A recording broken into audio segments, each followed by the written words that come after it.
And when I was working with Irwin Mitchell, it was on the clinical negligence and personal injury specialist side. So financial planners that were giving advice to clients that have suffered clinical negligence or personal injury. Is that the area you're currently working on at the moment? Yeah, so actually, funnily enough, I've just remembered, I think it might have even been you guys that placed me there, Mitch, Andrew Nicholson. Andrew Nicholson, yes, it was us. Look at that. Yeah. Recruit UK. Anybody listening, come and see us because we place candidates and they end up on the podcast. I forget who we place. We place so many.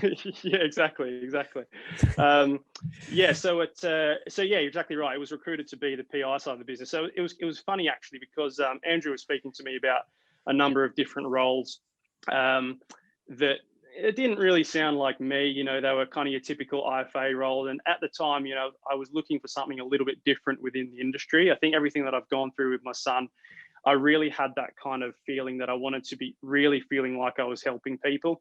So I was kind of looking for something a little bit different than your typical IFA route, I suppose. And Andrew actually mentioned the role that I've got now, and I think they'd pretty much filled it. But I guess it was funny because it happened to come up about my son, and obviously, having a child with a disability, there's so much crossover then if you're dealing with clients who are in personal injury and medical negligence, because obviously a huge portion of that client base have disabilities. That's why they're getting them. And, it just really ticked a lot of boxes for me because of that personal injury side. So, you're still getting to deal with some really big money. You're getting to do some really interesting stuff from a strategy perspective. But my clients are people who really need financial advice. They're not just looking to save a bit of inheritance tax or, work out how to pass their millions onto their kids properly. It's people that if this money is not managed properly, they will run out and they need £200,000 to pay for their care each year. So that was what I came on the business to do. Still very much doing that. Just kind of recently, the last few months, the Irwin Mitchell financial planning division, we've sort of expanded into private wealth. So, working more closely with the solicitors in the family team, or tax trusts and estates, people who are doing wills, stuff like that. So kind of doing a hybrid role now where I've got a lot of ongoing clients in the PI side of the business and also sort of starting to build up the wealth side of the business as well. So, okay, brilliant. Let's kind of delve a bit deeper on it then, because I think within financial planning in the UK, there are different niches. There are certain areas you can work in. And this is one that people don't come across that often, which is clinical negligence and personal injury. Now, for those that don't really understand what that actually is, it'll be great for you to give us a bit of an overview of what clinical negligence and personal injury financial planning is there for. Why is it there? How does it support the clients? Yeah, so I guess the really broad umbrella is personal injury, and within personal injury, you can have people who have been the victim of car accidents where somebody else was at fault.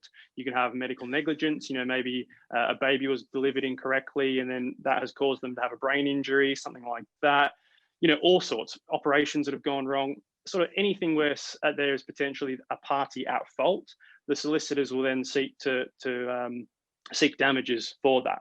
So, that can be huge amounts of money. So let's use an example of a child where the birth hasn't gone correctly. They've suffered a brain injury. That child may have very complex disability needs. They may need to have a 2-to-1 carer. So they may need 2 carers with them for the rest of their life. Now, on top of things like wheelchairs and adapted housing and stuff like that, basically what the settlement will be looking to achieve is enough money to pay 2 full-time carers 24 hours a day for the rest of that child's life. So, it doesn't take, you're going to need a calculator to work out how much money that ends up being. So some of these settlements can be really significant. And obviously, like anybody with significant amounts of money, you need to make sure that that's managed properly. And for someone with a disability, that is incredibly important, because if you've got a client or a claimant who's got a life expectancy to age 55, and that money runs out when they're 47, it's not like they can just start shopping at Lidl instead of Tesco. That care need doesn't change. So it's really, really important that the money is managed properly, the tax position's managed properly. And often you're talking about, like I say, really serious sums of money. So it needs to get quite complex, especially around the tax planning.